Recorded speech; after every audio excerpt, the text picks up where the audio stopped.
Ms. Sutton, are you able to see my PowerPoint? Is it displaying? Okay, awesome. Thank you. So I'm just going to go through my information, and then there will be time at the end for questions. So I'm just going to kind of tell you a little bit about AP US. So I am Ms. Cwalina. I've been teaching for 20 years, including 9 years in Pennsylvania and 11 years at Calvert High. I've taught AP US for 14 years. And I have a lot of post-grad credits, as you can see. So I've been doing this for quite a while. Quick definition. So what is AP? It stands for Advanced Placement, and it's a College Board program. That's the same company that does the SAT testing. And it's meant to give high school students an opportunity to take college classes while they're still in high school. It is very challenging and rigorous. Freshmen in high school taking this class made for freshmen in college. So that's like skipping 4 grades. So as you're making this decision about whether or not AP is right for you or your child, that's the thing to kind of consider. Remember that it is a really big jump. Okay, so the first piece here is what am I looking for in a student? What are some of the characteristics of students that we found them to be the most successful? So someone who has a strong background in reading and writing skills, strong interest in history, they're organized, self-motivated, they have good time management, they're willing to accept constructive criticism, honest and responsible about completing homework, and a willingness to participate and ask for help when needed. So when people ask my advice about whether or not to take this class, this is usually what I tell them. Think about what kind of student your child is. Do they have these qualities? If they do, they're probably a good match. What to expect from your teacher.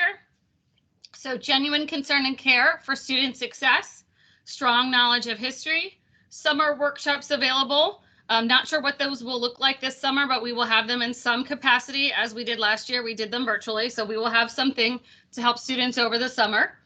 I'm available for help at lunchtime almost every day. And that will continue whether we're digital or virtual, wherever we are. We have online learning enhancement tools that help them study. Clear expectations of work ethic and classroom behavior, organized assignments with clear due dates, and I will challenge your student to do their very best and to jump that level. Another question I often get is, what content do we cover? So I jokingly say we cover everything that ever happened in US history, but it really is pretty true. We start in 1491 pre-Columbian and we go to the present. It's divided into 9 units, but as you can see, we pretty much cover everything there. It is a rigorous class. It does involve a summer assignment, and that information will be distributed towards the end of the year. Those parameters have not been decided yet. There is a college level textbook. It's a big, thick book that is written for college students. And it requires about 60 pages a week of independent reading. The students really read and take notes and understand the information on their own. And then in class, we do a lot of extension activities to practice the further skills that we need. So students will really need to make sure they understand they're committing to a significant workload of homework. The other thing that I do want you to be aware of with that is that they know due dates in advance. So the students are aware of what's coming at them, and they can make decisions about how to spread that out so they get everything done appropriately. So if your student is someone who is organized and can break up their time, that really works to work ahead. Some students wait till the last minute and then, they're sorry they did the next morning, but there is kind of a schedule and a plan that the students will get familiar with. We analyze primary and secondary source documents. We have different projects. We have unit tests, essays, kind of do a little bit of everything within that. This is a common question. What's the difference if I just take regular US history or honors US history, or I take AP? What are the main differences? So regular US history only covers, oh, I didn't edit this date. It's actually about 1880 to 2000. So your students are in 8th grade now, basically the regular 9th grade class picks up where they leave off and does the second half.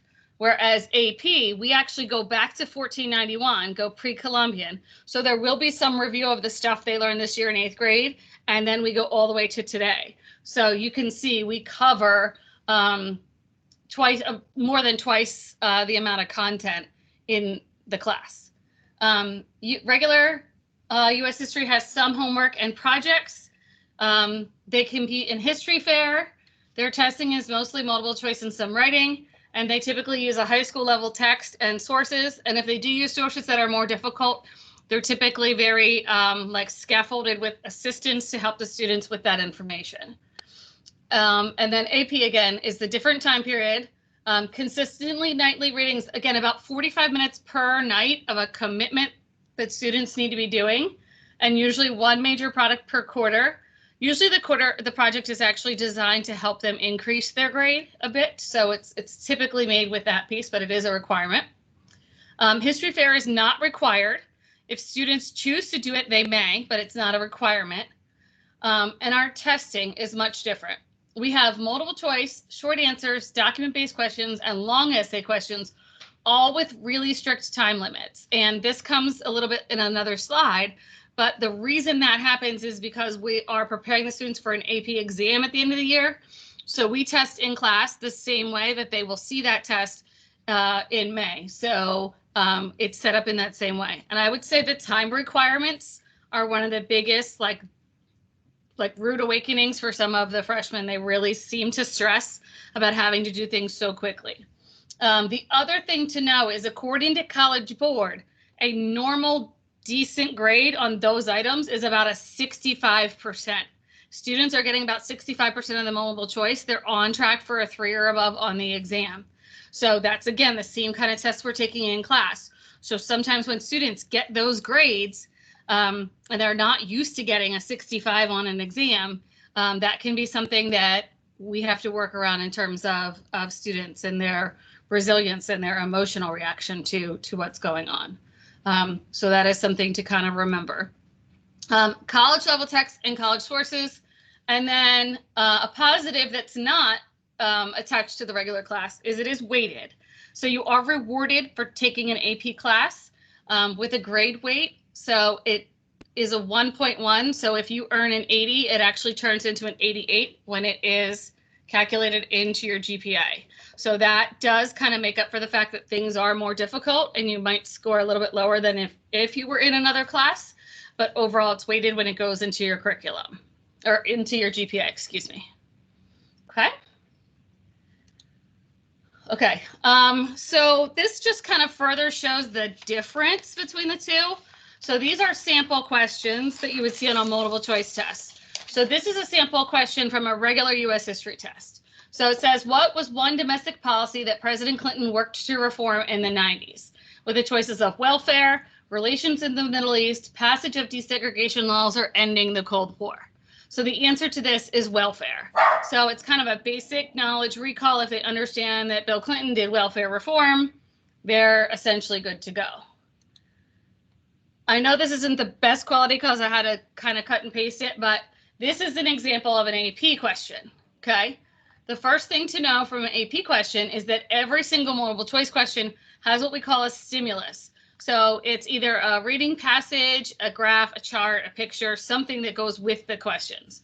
So, and the questions have to be, it averages out to be about 1 minute per question that you can spend analyzing the question. So you have to read this first and then analyze the questions. So the era of big government is over, but we can't go back to a time when our citizens were just left to fend for themselves. We will meet them by going forward as one America, by working together in our communities, our schools, our churches, our synagogues, our workplaces, across the entire spectrum of our civic life. So this was President Bill Clinton radio address to the nation, 1996. So the first question, which of the following actions by the Clinton administration best reflects the idea about the scope of government expressed in the excerpt? So again, you're kind of taking what it's saying and what he actually did that lines up to that. So the decision to pursue military peacekeeping interventions in the Balkans and Somalia, the enactment of welfare reforms to restrict benefits and encourage self-reliance, the negotiation of free trade agreements among North American countries, or the effort to enact universal healthcare legislation. Okay, so the correct answer to this is actually B. It's again that concept of welfare reform, that's what he's doing. But what's really tricky about this question, depending on how well you know Bill Clinton, he did every single one of those things that is on that list. So did he put military in these places? Yes. And he negotiated free trade? Yes. And he did universal health care. So it's not enough just to kind of know what he did or didn't do, but more than that, you have to be able to talk about which of these things he did connects to the idea of this particular passage. So hopefully you all are seeing that it's at a different level. And then another question here, the ideas expressed by Clinton in the excerpt were most similar to that of which of the 20th century presidents. So this is something in AP a lot. They call it synthesis, like comparing in different time periods. And this is a question the kids always struggle because they tend to connect political party wise and just assume that because Clinton was a Democrat that it's one of the other Democratic answers. But the right answer here is Ronald Reagan. When Ronald Reagan comes into office, he also wants to pull back the welfare system. And Clinton was actually more similar to some ideas of Reagan than the other ones that are listed. So hopefully that just kind of gives you a little taste of the different level of what we're talking about in terms of those questions. Okay, so goals for AP students: don't give up, don't give in to the pressure to get an A, strive to improve with each unit. So typically the beginning of the year is sort of an adjustment period, and then every unit things get a little easier. The kids start to kind of get their feet wet and understand what they need to do to balance things out. Work on your writing skills, stay organized, and eventually our goal is to pass the AP exam. The piece on writing skills is that I will teach them how to write for what they need to do for the AP exam, but it is probably different than other writings that they have done in other classes. So they really have to learn to shift to make sure they're meeting the rubrics. Understand that the rules for writing are a little different than maybe in another class they have.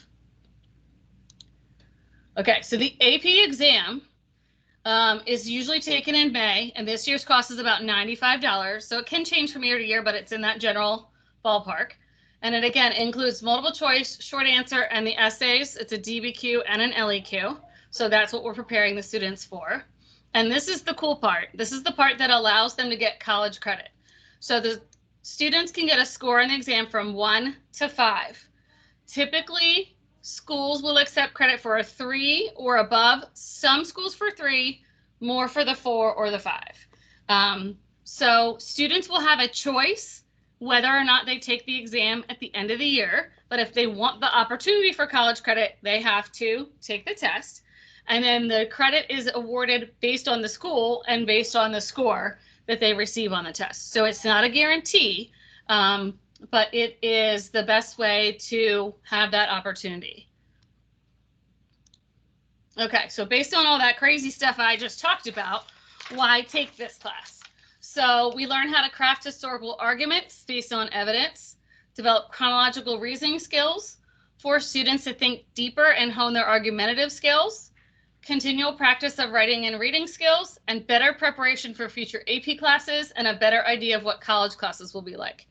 Typically, a lot of my former students will come back to me at some point, whether it's in another like high school level class as they go up the ladder, or even at college, and say that whatever they learned from me helped them in some way, whether it's a class at Calvert or a class at college, that they've learned skills and they've learned how to manage their time, and it's given them an advantage compared to their peers. So when we're in person, I usually like to pull current students and make them sort of talk and say a few things about their experience, so you can hear from real students and not just from me. So my digital version of that is that I had them fill things out. So I have a couple of slides. These are just some different questions that I asked them. So this is really from them. So the first question is, what do you wish someone had told you about APUSH? So the amount of classwork and homework I'd be doing, I also wish someone told me how difficult the College Board tests would be. You need to have good time management. I wish I knew not to try to do an assignment in one sitting, starting on one day or so, finishing the previous one, and then do it in parts, like breaking it down. To do well in the class, you really have to study a little bit every day. So those are some of the things that they wish someone had told them. I tried to remind them that all of that was in this presentation, that they heard too. You know, to really take those things seriously. What advice to new AP students? So this is from them to potential new students. Split your homework into chunks so you're not doing it all at once. Planning ahead is key for balance with assignments and starting homework. Go in with a healthy attitude, try your hardest, get working on time, and even though it's more work than you're used to, it's for your benefit. Don't procrastinate or you will get behind. Take AP, it's worth it because you always have a chance for college credit and it's enjoyable. And then the last question I asked them is, what do you think is the most important thing you need in order to be successful in APUSH? So they said, most important thing you need for APUSH is enthusiasm and the right mindset. You need to be able to stay consistent and on top of your work, but I think as long as you get the work done on time and pay attention in class, you should be able to do well in the class. I think the most important thing is making a schedule and staying organized. I always heard that, but never took it seriously until I heard this class. You always know when assignments are due, so making a plan and setting aside maybe 45 minutes to do APUSH will help you out in the long run. Studying and taking notes is definitely the key to doing well. So those are just some thoughts from kids that are currently sitting in the class. And then that's the end of the PowerPoint. So I will open it up to questions that you all have. My email address is listed here. If you think of something else after this presentation, please feel free to email me for extra information. So is there anyone who has a question?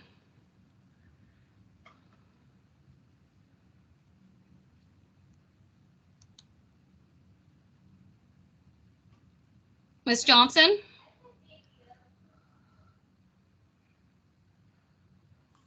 Hi.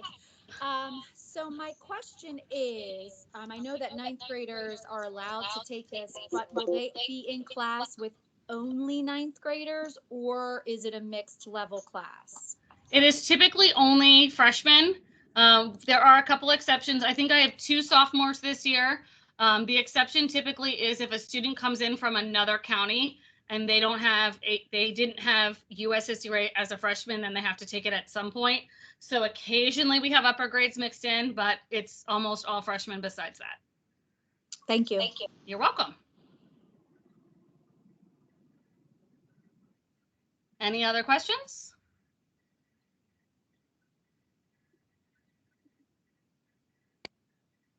Okay, I'm going to stop the recording so I don't forget to do that.